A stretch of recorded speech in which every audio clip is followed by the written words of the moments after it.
Struggling to find the right words for those tricky parent emails? What if you could write those emails in just a few seconds? Hi, I'm Blake from Diffusion HR, and today I'll show you how to use AI to craft well-worded, well-structured emails in just a few seconds. You see, those emails between teachers and parents are essential for the success of students. Teachers want parents to know exactly what's going on, and parents want to understand. The problem is that writing those emails is time intensive, it's stressful, and it's not the easiest thing to do because you want to have it perfect as an educator. That's where AI comes in. AI can help you craft the email that you want for that parent and do so quickly and also do it in a way that you don't have to worry about the tone or about the diction or about anything else. Let me show you how.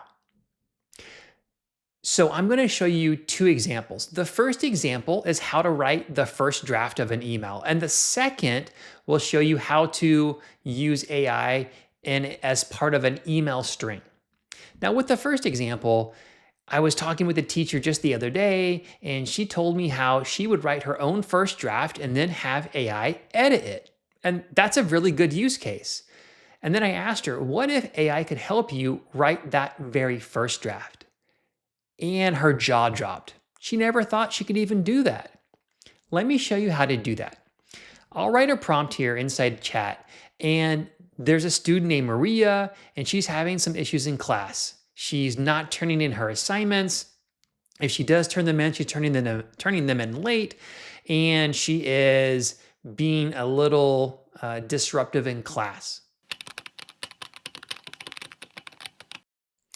So I wrote the prompt. It's not the best prompt in the world, and I would encourage you as well, for as crazy as it sounds, don't worry about writing the best prompt.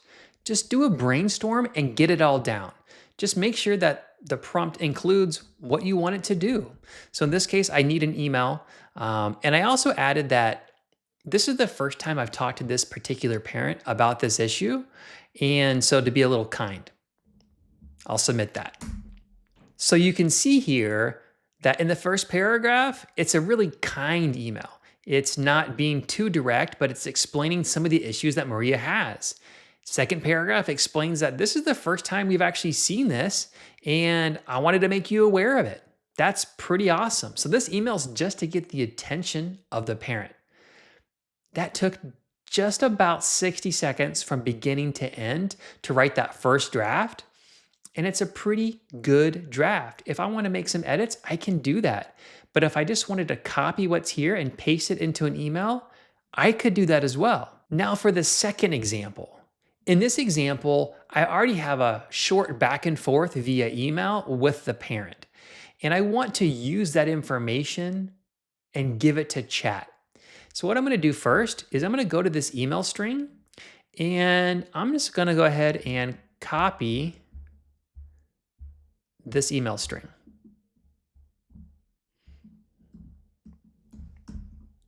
I'm not going to make any edits to it. I'm not going to worry about that. It's not going to matter. I'm going to go back to chat, and I'm going to drop in a quick prompt. All right, so my prompt was very direct, and I'm asking it to also refer back to the email that I'm going to show it. So the way I do that is I don't want to hit return or enter quite yet. If I do that, it's going to submit this and it's going to be incomplete. So what I want to do instead is I'm going to hit shift and then return, or shift and enter.